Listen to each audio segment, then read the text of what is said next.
So we're meeting here, Simon, at the Together 08 festival, which feels very appropriate because it's 2 days of workshops and discussions with people who are talking about how we can use digital technologies in public life and in quite interesting and innovative ways.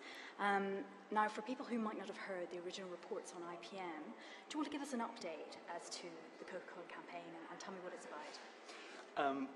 It's an idea, and the idea is that Coca Cola use their distribution channels, which are absolutely brilliant in developing countries, to get rehydration salts out to remote places where 1 in 5 children die from simple causes such as dehydration through diarrhea.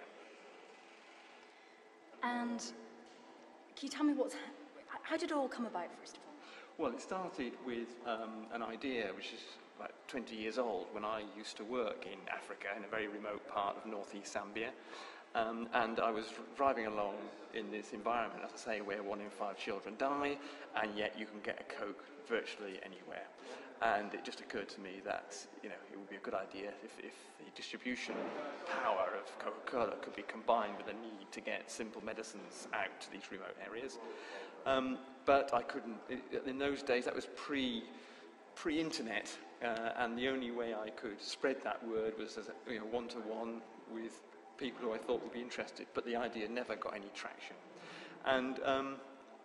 But things have changed, and I was inspired by the Business Call for Action, Gordon Brown's Business Call for Action, where chief executives of multinationals came together to see how they can help relieve poverty in Africa.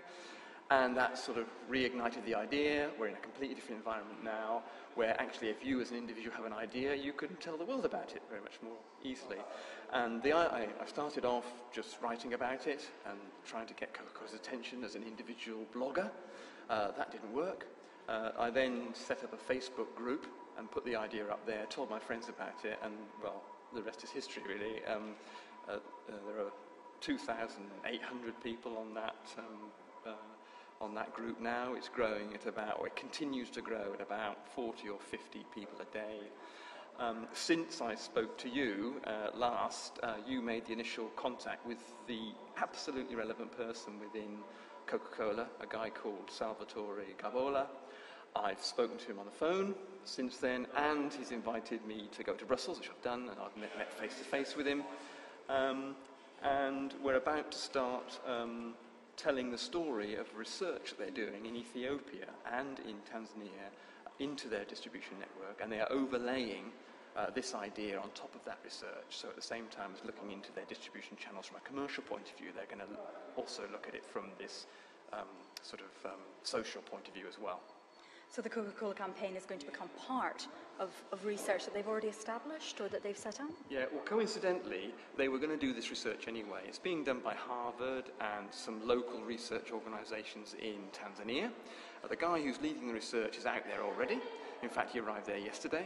We're in communication, and I'm about to start telling his story. He'll be emailing me, and I'll be telling the story, and it'll give something for the group who've committed to this idea, something to engage with, comment on, and it's really quite groundbreaking. I mean, this is essentially what could be commercially sensitive information, and Coca-Cola have opened up, and which is amazing, really. So can you explain who Salvatore Gabola is, and how the meeting actually came about? Well, it came about because you guys at IPM spend days and days on the phone trying to get Coca-Cola's attention. He is the global head of stakeholder relations. He leads a new team within Coca-Cola who actually have a lot of experience in the not-for-profit sector. There are 4 people in that team.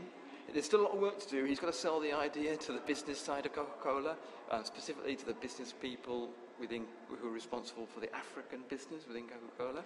But the more people there are in the group and the more support we get, the easier his job is going to be. Can you tell me how important digital technologies have been in terms of garnering support for the campaign?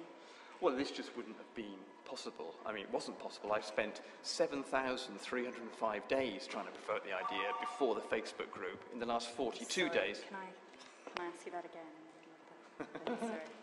Oh, just get into the stride. You certainly were. You certainly were. That's just how it works. No, just the quick reading of it'll be all right.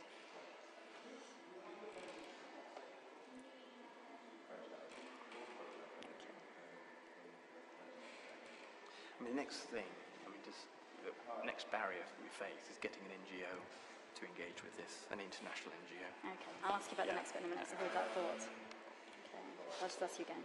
So how important have digital technologies been in garnering support for the campaign? Well, before I started the Facebook group, I'd spent 7,350 days trying to promote this idea and got absolutely nowhere.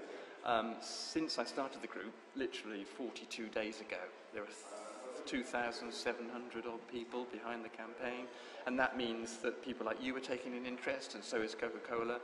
The next challenge is to get, because Coca Cola don't want to do this by themselves, they need to link in with an appropriate organisation, and we need two things really. We need an international NGO to engage, and we need then local organisations to engage, because actually we're talking about solving not one international problem, but loads of local problems. And so it's really important that where trials happen or where this is rolled out, that obviously the people locally who are responsible for children's health are committed and engaged in the whole process as well. The first thing is to get that international link going, because Coca-Cola won't be able to deal with lots of individual organisations in all these different countries.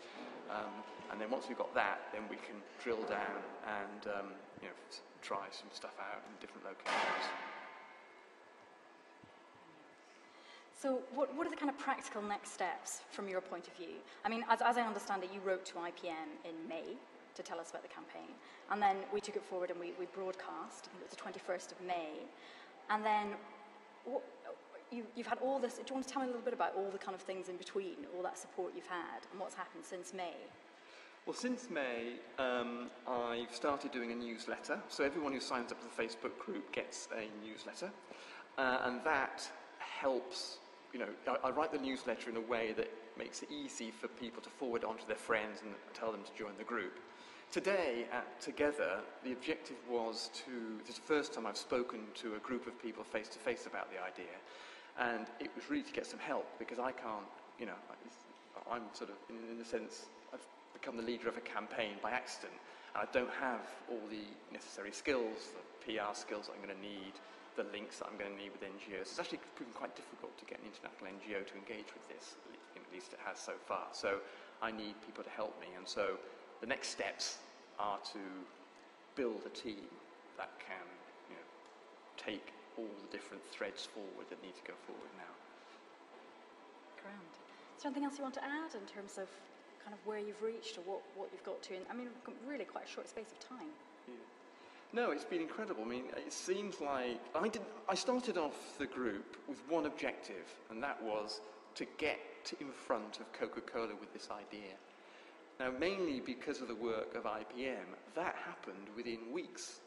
And now I'm thinking, oh gosh, this could really happen. And and so the objectives are changing and getting more and more ambitious.